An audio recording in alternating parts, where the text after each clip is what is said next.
Vamos voltar para o nosso programa. O programa era... Aliás, a gente estava no Shell, mas a gente estava tentando fazer um exemplo .py que processava... aliás, era na aula 10. Leitor. Ficou um aberto, provavelmente. rm. Tá aqui o nosso programa. Vamos executar ele de novo. Python 3 leitor. Ele requer... tá. Eu executei ele agora sem o parâmetro que ele exige. Você vê que ele está reclamando que ele não conseguiu converter o dado de entrada porque eu acessei um elemento dessa lista que não existe. Não tem o índice 1, porque essa lista só tem a partir daqui e nenhum outro valor. Então, vou colocar agora 4, e ele está lendo agora 4 linhas, e contando quantas delas terminam em .py. Se eu executar agora abc.py, x.py, ele vai me dizer 2 dessas linhas terminavam em .py. Claro que isso é muito mais útil quando eu pego os dados de um arquivo, como é o caso aqui. Aliás, respostas.txt, aula 10, rm. Isso aqui é tudo resquício do Clash. Pronto. Tá certo, isso aqui mesmo. De 4, porque eu estava lendo .py, né? Das 4 primeiras linhas, 4 delas terminam com .py. É isso que a gente está dizendo. Vamos trocar, então, esse .py para ler .json, que era a nossa especificação original. E agora, das 4 primeiras linhas, a gente deve ver 0 com .json. Das 40 primeiras, 0. A gente sabe que na posição 46, salvo engano meu, tem 1. E, portanto, agora, nas 1.324 linhas do arquivo, a gente tem 89. Uma pergunta, o que é que acontece, vocês conseguem prever, se eu colocar aqui 1.500 ao invés de 1.324? Alguém consegue prever?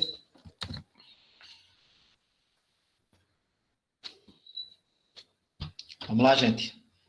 Interatividade. Não façam dessa aula uma sessão espírita. O café está frio já. O que é que vai acontecer quando eu rodar esse programa com um número maior do que 1.324 aqui? Lembrando que esse programa só tem 1.324 linhas. O que é que você espera que aconteça?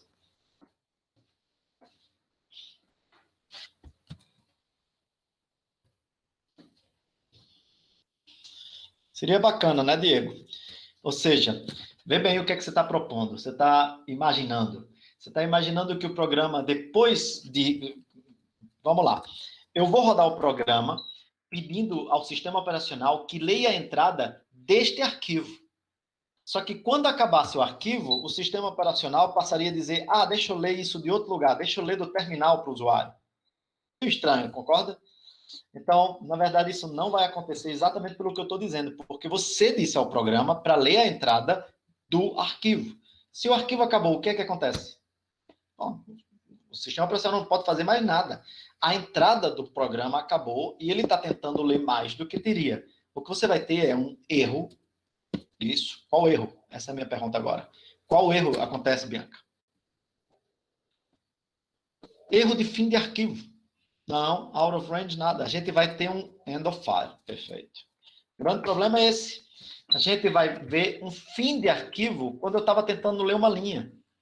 Isso deve permitir vocês entenderem melhor o que é que acontece quando você está programando e o TST diz erro de fim de arquivo. Imagina, o teste tinha 5 linhas e teu programa leu 6. A 6ª linha vai dar erro. Erro de fim de arquivo. Porque quando o teu programa roda pelo TST, não tem alguém digitando o dado.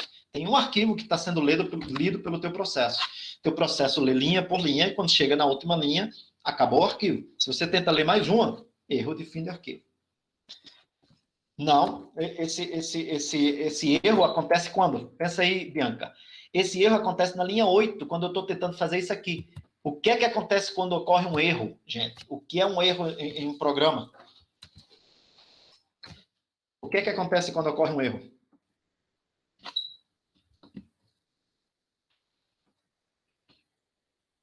O programa para. Isso é o principal que vocês têm que entender a diferença entre erro e falha. O erro interrompe a execução daquele ponto. Ou seja, nunca ele vai chegar na linha 12 para imprimir a contagem. Ele chegou a fazer realmente até aquele ponto, Bianca, mas na memória. Só que se você não imprimiu nada até aquele momento, se perdeu a contagem. Fica claro, Bianca? Vamos fazer ele imprimir. Se você tivesse imprimido ou impresso, fala o gerúndio aqui, o participo passado. Se você tivesse imprimido alguma coisa antes daquele erro de execução, você vai ter a parte da execução sendo impressa, mas não o valor final. Vamos fazer isso então. Como é que a gente modifica esse programa para ir imprimindo sempre antes? Bom, já que o erro acontece no input, a gente pode tentar fazer uma impressão antes. Imprime, por exemplo, vamos fazer com uma f-string, para quê? Para dizer assim, contagem parcial. Opa, parcial. E aqui a gente bota o valor da variável contagem. Ok? Ou seja, vê bem, como isso está dentro do laço, vai ser impresso um para cada vez que a gente entrar nisso aqui. Ou seja, para todas as linhas a gente vai ver isso sendo impresso. Vamos rodar? Ali. Quando foi que a gente parou? Na 89ª contagem, que realmente é a final, mas a gente não tinha como saber exatamente, com certeza isso. Vamos lá, nesse caso sim, porque é o fim do arquivo, né? Mas a gente tem um valor que pode ser questionado, já que você não teve a execução total do programa terminado. Tá certo? Faz sentido agora? Então, um erro interrompe a execução do programa. É diferente de uma falha. Uma falha produz, o programa executa inteiro, produz um dado na saída sem nunca ocorrer um erro de execução ou de sintaxe, e o dado está errado. Isso é uma falha. O dado estar errado confunde a gente com um erro em tempo de execução. Então, não confunda erro em tempo de execução ou erro de compilação, que nesse caso aqui no Python é só erro de sintaxe. Se você tiver um erro desse tipo, o programa nem chega a rodar. Se for um erro de tempo de execução, ele roda parcialmente e é interrompido. Se você tem uma falha, o que a gente chama de falha é o programa rodou inteirinho, terminou de executar, mas o dado produzido estava errado. O dado produzido estava errado, não quer dizer que um erro ocorreu em tempo de execução. Vamos fazer um programa desse tipo? Vamos fazer nosso programa, por exemplo, contar, vamos tirar essa contagem parcial, ele deve imprimir o dobro, contar, sei lá o quê. Vamos lá. Eu quero que ele conte quantos programas foram feitos por Bianca. Desculpa, Bianca, usar teu nome aqui. Então, eles terminam com Bianca. Qual é o teu e-mail, Bianca? Bianca Pacheco. biancapacheco.py. Então, eu posso, por exemplo, contar quantos programas tem aqui enviados por biancapacheco.py. Você vai ver que, novamente, o programa da gente quebra porque eu estou pedindo para contar 1.500. Mas se eu pedir para contar o número correto, bom, a diferença aqui não vai ser muita, né? Mas o que eu quero agora não, eu estou fazendo o programa errado. Deixa eu mudar aqui a especificação, é porque isso não fica nem no vídeo.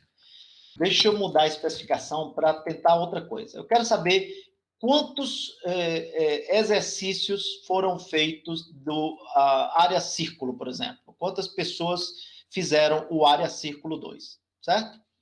Então, uma forma de fazer isso é, ao invés de testar o ends with, eu vou testar se dentro da string tem aquele pedaço de string, certo? Eu vou mostrar para vocês uma outra operação.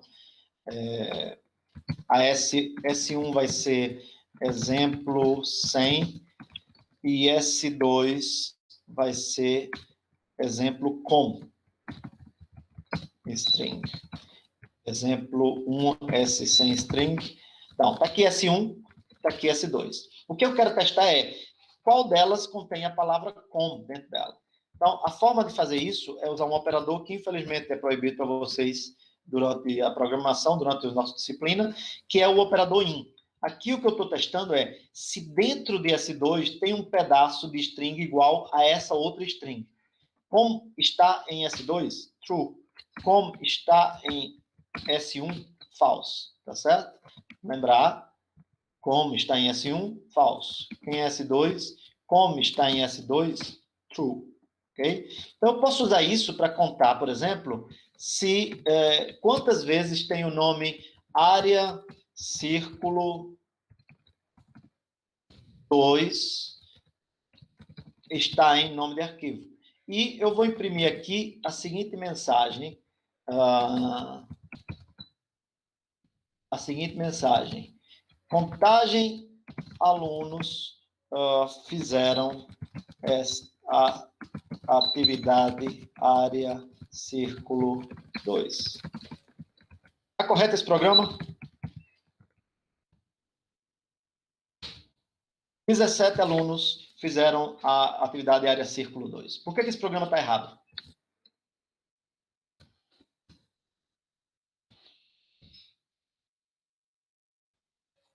Sim, Bianca. Uma falha pode ser bem pior do que um erro. Quando o programa quebra, a gente tem evidência óbvia, assim, gritante na cara da gente de que o programa precisa ser corrigido. Quando o programa falha, é exatamente o que você está dizendo. A gente pode estar fazendo o nosso usuário usar uma informação calculada errada para alguma coisa. Imagina que você está trabalhando para um banco. Imagina o que é que acontece se você erra em dados de transferência ou num algoritmo que faz uma coisa desse tipo.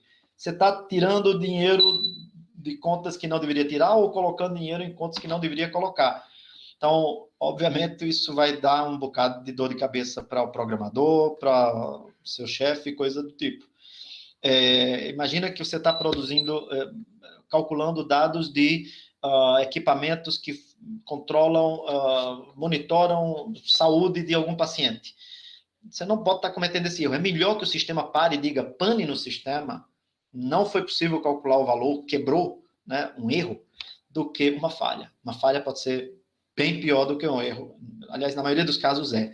Muito bem observado, Bianca. Mas vamos lá. Por que esse programa está errado? Python leitor.py 1324. Eu estou mandando contar todas as situações em que apareceu a área círculo 2 e estou dizendo 17 alunos fizeram atividade área círculo 2. Por que isso está errado? Exatamente. A gente acabou de ver que para cada questão tem um tst.json ali no meio. Se você olhar aqui direito, foi por isso que eu escolhi essa lógica. Então, você vê que é fácil produzir um programa com uma premissa errada e produzir falhas. E falhas são muito problemáticas, porque é difícil de depurar. Por que isso está errado?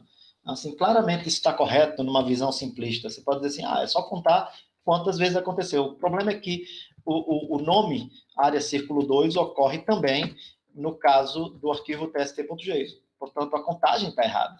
Então, para qualquer programa, o que eu vou ter que imprimir é a contagem -1, provavelmente, se todos eles estiverem assim. Vamos ver se isso também não tem outro erro. Bom, 16 deve ter funcionado. Vamos conferir. 1, 2, 3, 4, 5, 6, 7, 8, 9, 10, 11, 12, 13, 14. Esse não é 15, 16. A gente sabe que para esse caso está ok. Vamos pegar, por exemplo, agora a passagem aérea. 1, 2, 3, 4. Bom, esse vai dar certo porque o dado de entrada aqui, aliás, o arquivo está aqui. Mas se tiver um único caso em que isso não aconteça, que para aquela atividade não existir o tst.json, nosso programa tem uma falha também. E a gente precisa considerar isso. Ou seja, um programa melhor seria um que contassem se área círculo 2 está no nome do arquivo e, ao mesmo tempo, o ponto JSON não está no nome do arquivo. Ou seja, essa correção aqui é uma gambiarra que a gente não devia ter feito. Como é que a gente corrigiria isso, então? Colocando uma lógica melhor aqui. Área círculo 2 está no nome do arquivo, and, aí, aproveitar e introduzir aqui um operador lógico. Esse é um operador que pega valores booleans e combina. Então, ele está combinando este valor lógico com outra condição lógica. Eu estou colocando parênteses apenas para ilustrar. Qual é a outra condição que tem que ser verdade para eu contar? É que o nome do arquivo, a gente vai ver um outro operador lógico aqui, não termina, vocês lembram do ends with? Vamos abrir aqui a tela. Não termina com .json. Como é que eu digo não termina? Eu vou preceder isso de um outro operador chamado not. Então, o que é que ele está contando agora? Ele está pegando os nomes de arquivos e olhando. Esse nome de arquivo tem dentro dele o pedaço desejado, área círculo 2, por exemplo? Se tem, ele já é um candidato. Só que esse operador exige que, além disso ser verdade, para essa condição toda do if ser verdadeira, esta outra condição também seja verdadeira. E essa outra condição é que o nome não termine com .json. Só se o nome não terminar com .json é que ele vai contar efetivamente. Isso aqui deve estar mais correto. Vamos rodar então de novo. Você vai ver que agora... Opa, faltou gravar. Lembrando mais aqui. Vou rodar isso de novo. E a gente deve produzir o 16 sem aquela tentativa de gambiarra de vamos diminuir um que deve resolver. Esse -1 é arriscado. Porque se não tiver o tst.json, por exemplo, eu vou tirar ele daqui agora. Você vê que o nosso programa agora vai continuar funcionando direito. Opa, minto. Porque a gente ainda está mandando ele procurar 1.324 linhas, né? A gente tem que diminuir um, esse é outro erro. Então, tá ali, 16 alunos fizeram o programa. Vou desfazer aquela eliminação da linha test.json, vou rodar novamente, e você vê que ele continua funcionando corretamente. Se eu tivesse feito a lógica do -1, você, obviamente, tem um outro bug nesse programa que produz uma falha, esse é o grande problema. Você vê que aqui ele vai dizer 16, mas se eu apagar isso aqui, ele vai dizer 15, erroneamente, porque ele parte da premissa de que sempre tem um arquivo tst.json, o que pode não ser verdade, como não era nesse momento aqui. Já se eu faço a lógica apropriada, nos dois casos isso está correto. Aqui, o que é que eu fiz aqui? Aliás, eu fiz a lógica apropriada e não tirei a gambiarra, né? Aqui 16, e se eu apagar o test.json, ele também funciona. Vamos fazer ele funcionar de forma mais genérica. Vamos pedir para que o próprio programa leia do segundo parâmetro o nome do arquivo a considerar. Então, vou copiar essa linha, vou chamar isso de problema, o nome do problema, não vou converter para inteiro e vou usar o segundo parâmetro como nome do problema. O que é que significa? Que eu agora rodo esse programa com não apenas um parâmetro aqui dizendo o número de linhas, mas vou dizer também aqui, por exemplo, área, círculo 2. E esse primeiro parâmetro é o n, esse segundo parâmetro é o problema. E vou colocar, obviamente, o problema no lugar disso aqui. Vou dizer, se problema em nome de arquivo. O que é que significa? Que eu agora posso controlar daqui, né? O usuário pode controlar qual é o programa que a gente está contabilizando dos alunos. Por exemplo, passagem aérea, que é aquele ali acima de círculo 2, tem, por exemplo, 3 alunos que fizeram a resposta corretamente, já que isso aqui é o teste de JSON, né? Deixa eu só destacar aqui passagem aérea para ficar mais fácil. Vamos procurar agora concurso, que foi feito apenas por Morgana. Concurso. Você vê que apenas um aluno fez a atividade esperada e corretamente, sem o test.json sendo contado. Vou apagar isso aqui. Vou ter que ajustar para contar um a menos, né? Eu acho. O aluno continua sendo a resposta correta.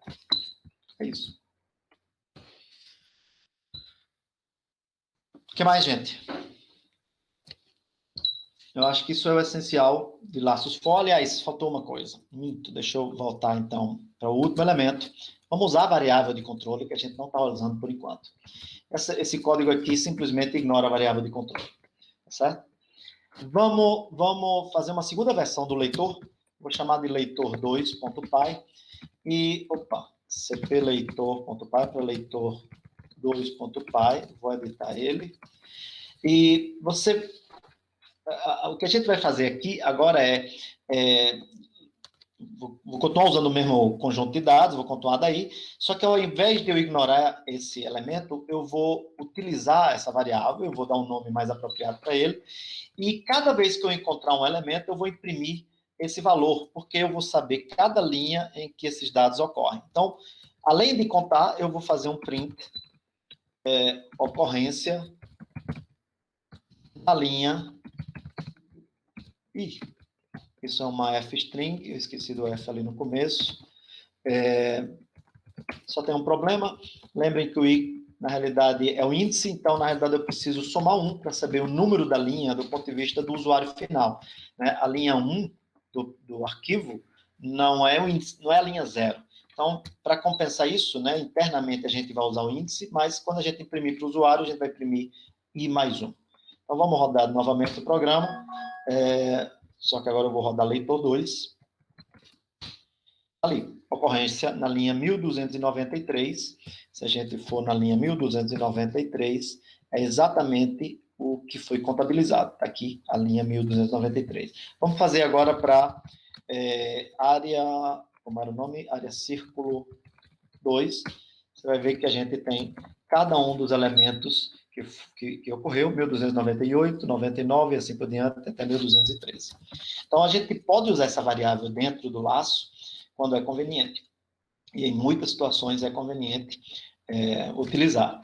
Tá? Ela fica à disposição. O que está acontecendo nessa iteração? Aí é que está entender bem a semântica. Essa parte do código, é nessa parte do código que ocorre a atualização do que a gente chama de variável de controle. Então, o laço for tem uma variável de controle que é justamente a definida nessa parte do laço aqui. Tá? Esse i é a variável de controle. Então, se eu tiver que fazer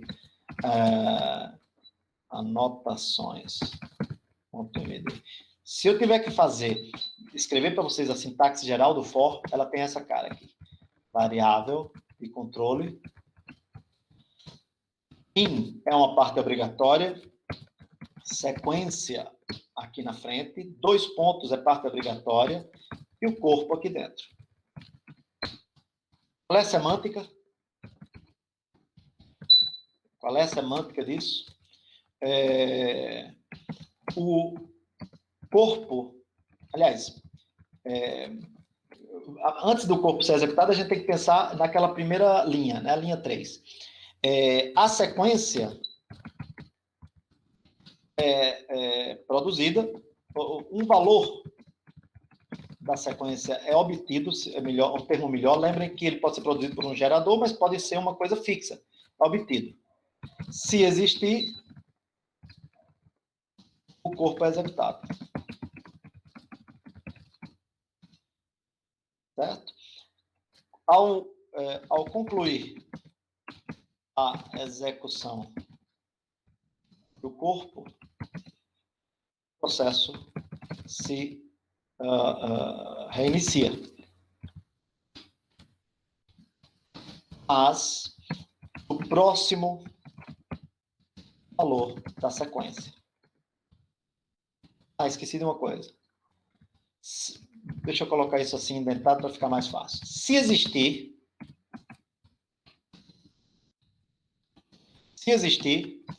a variável de controle é atribuída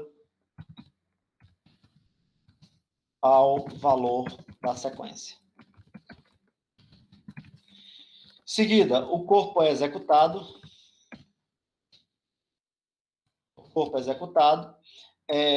Se não existir,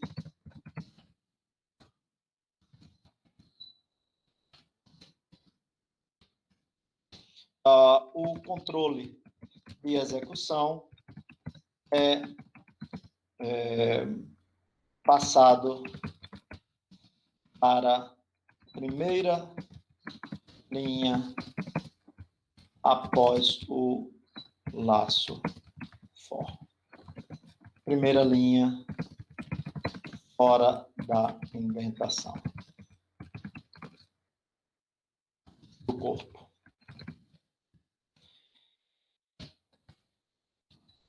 Ao concluir a execução do corpo, o processo se reinicia, mas tomando o próximo valor da sequência. Essa é a semântica do laço for, e essa é a sintaxe. Sintaxe e semântica.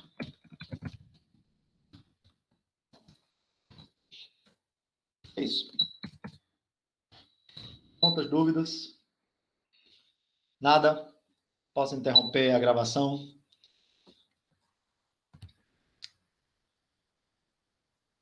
Vamos lá. Vou parar aqui.